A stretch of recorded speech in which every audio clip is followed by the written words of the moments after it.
Quando encontrei os alienígenas pela primeira vez, fiquei apavorado porque não são humanos, embora pareçam razoavelmente humanos.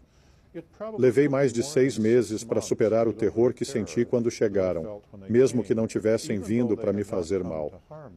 É que estar no deserto à noite e ouvir passos atrás do seu abrigo quando acha que está sozinho, mesmo se fosse um padre, você ficaria com medo, sabe? Mas quando descobre que não são humanos, bem, isso foi nos anos 60. Sabe, demorou muito tempo para me acostumar com aquilo. Não houve nenhum briefing. A Força Aérea nunca disse, essa é a situação. Os alienígenas nunca vieram e disseram, essa é a situação. Eles nunca vieram para me ensinar nada. Vinham quando queriam, iam embora quando queriam. E por isso, levei muito tempo para me acostumar com a situação. Tudo o que sei dos alienígenas, descobri sozinho. Às vezes respondiam perguntas, mas poucas, pois vieram com seus próprios objetivos. E quando concluíram seus propósitos, foram embora. Eram bem amigáveis, mas cada um era um indivíduo único. Interagir com eles é como lidar com as pessoas em Nova York. Há santos e há pecadores.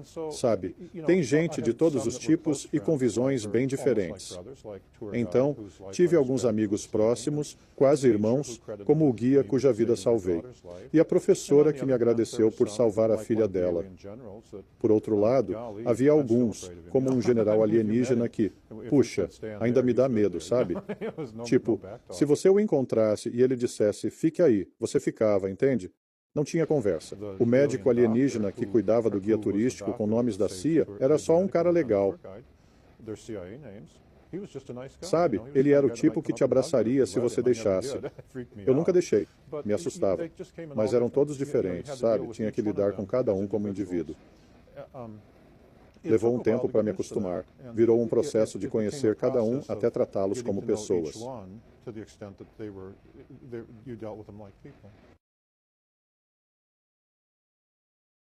A base deles na Área 54 é usada como as bases da Força Aérea ou Marinha dos EUA, como a Marinha usaria uma base nas Filipinas ou numa ilha do Pacífico.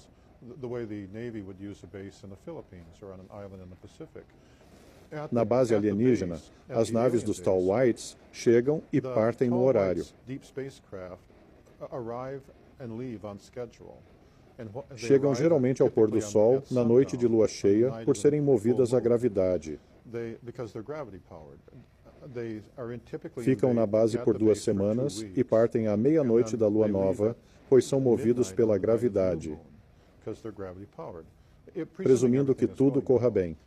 Nessas 2 semanas, a nave é reabastecida e reparada, e a tripulação desembarca para esticar as pernas. Na base, há um grupo fixo de Tall Whites, experientes em lidar com humanos e que geralmente falam inglês.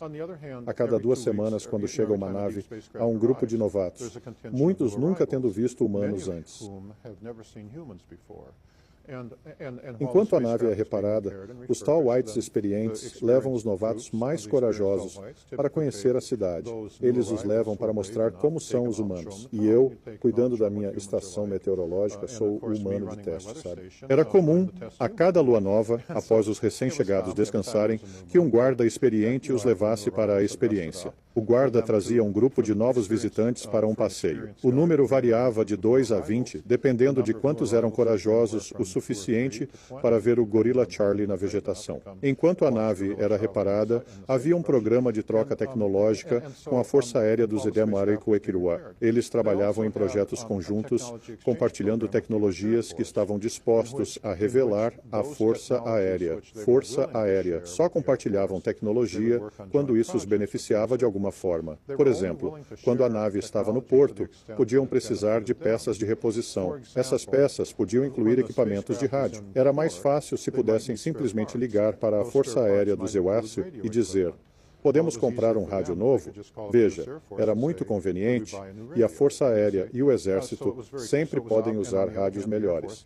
Então, era comum para eles. Uma área onde claramente faziam transferência de tecnologia era em comunicações de rádio, para construirmos rádios que eles pudessem usar. Em troca, aprendíamos a fazer rádios melhores. Algumas tecnologias, como o segredo de como viajavam mais rápido que a luz, não eram compartilhadas. Eles não queriam compartilhar a ideia de termos uma nave mais rápida que a luz, com armas nucleares, indo para o planeta deles. Eles não viam isso como algo de interesse deles. Quando falo de transferência de tecnologia com a Força Aérea, foi uma negociação de interesse mútuo. Os Tall Whites vivem cerca de 10 vezes mais que nós. Eles vivem quase 700 anos. E suas naves claramente viajam mais rápido que a luz.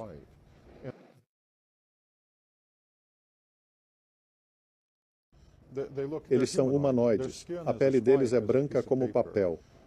Na maior parte da vida adulta, têm a minha altura, cerca de 1 metro. Eles têm olhos grandes. Seus olhos são talvez 2 vezes maiores que os nossos. São geralmente azuis, com pupilas brancas.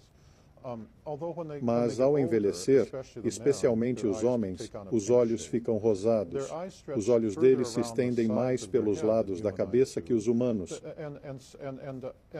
As orelhas e narizes deles são metade do tamanho dos humanos.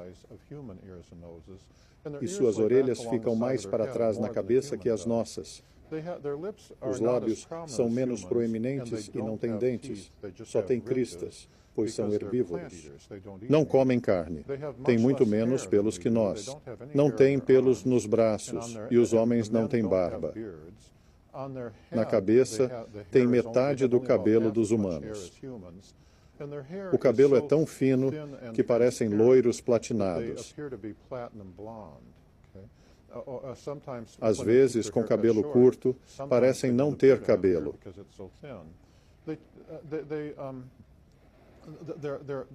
São muito frágeis. A estrutura corporal deles é mais frágil que a nossa. O alien chamado Range 4, Harry Pelasgia, andava na terra macia. Depois que saiu, medi a profundidade das pegadas dele. E desses, calculei que ele pesava só entre 40 e 50 quilos, mesmo tendo a minha altura. Os braços e ossos deles são só metade do tamanho dos nossos. Os polegares são metade do tamanho, mas os dedos são mais longos e bem mais flexíveis. Mas isso também significa que não são feitos para trabalho pesado. Comparados a eles, somos como gorilas, entende? Eles têm homens, mulheres e crianças. E se homens e mulheres estão lado a lado, parados, sem andar, muitas vezes não dá para dizer quem é homem e quem é mulher, especialmente entre os jovens adultos. Quando envelhecem, aí sim há diferenças claras, na face, ossos e tal. Mas para os jovens adultos, é bem possível ter 2 deles lado a lado e, se não se moverem, não saber se são homens ou mulheres. Quando começam a se mover, fica óbvio quem são os homens e as mulheres, pois os homens são mais parecidos com humanos. Ao andar, os homens vão tum, tum, tum, enquanto as mulheres são mais leves e animadas.